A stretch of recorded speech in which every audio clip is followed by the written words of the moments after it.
तुम्ही पाहत आहात MCN न्यूज मराठी। वर्धा जिल्ह्यातील हिंगणघाट तालुक्यातील विदर्भाची पंढरी म्हणून ओळखल्या जाणाऱ्या श्री संत भोजाजी महाराज आजवनसरा येथे पुण्यतिथीनिमित्त भव्य अशी दिंडी स्पर्धा आयोजित करण्यात आली होती। या प्रसंगी 200च्या वर दिंडी आजवनसरा मंदिर परिसरातून व गावातून मोठ्या उत्साहात थाटामाटात निघाल्या। हा पुण्यतिथी पाहण्यासाठी लाखोंच्या संख्येने नागरिक उपस्थित होते। सकाळी दहीहंडी नंतर दिंडी स्पर्धकांना प्रथम, द्वितीय, तृतीय पारितोषिक देण्यात आले। या निमित्ताने कोणताही अनुचित प्रकार होऊ नये यासाठी या ठिकाणी मोठा पोलीस बंदोबस्त सुद्धा तैनात करण्यात आला होता। MCN न्यूज मराठी करिता सचिन महाजन, हिंगणघाट। 200 वरून दिंड्या होत्या। प्रथम क्रमांक बक्षीस किती रुपयाचं होतं इथे? प्रथम क्रमांक बक्षीस होतं 31,000 रुपये। त्याच्या खाली बालगट, पुरुष गट याचे वेगळे असे बक्षीस इथे आहे। तर इथे समोर चालून अजूनही ते 50,000पर्यंत जाऊ शकते, 1 लाखापर्यंत जाऊ शकते। कारण या देवस्थानाची प्रसिद्धी समोर वाढत आहे आणि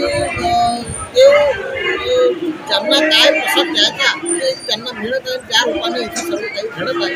आणि इथं 12ही महिने असं आहे की अन्नदान बंद होत नाही। दर बुधवार, दर रविवार तर राहतो, पण दर हप्ताभरही इथे अन्नदानाची आता सुविधा झालेली आहे। आणि इथं कालच राज्यमंत्री बावनकुळे साहेब येऊन गेलेले आहेत आणि मुख्यमंत्री साहेब पण येऊन गेलेले आहेत।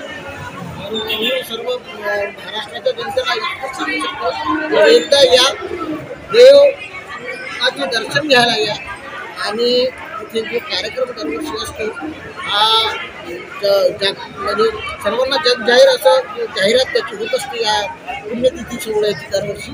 तर सगळ्यांनी इथे येऊन आपलं मनातलं जे काही आहे दुःख मनात देवाला सांगून आपलं पूर्ण करतात। आणि त्या पूर्ण झालेल्या नवसाचा प्रसाद म्हणून पुरणपोळी इथे बनवतात आणि सर्वांना तो प्रसाद ग्रहण करावा लागतो।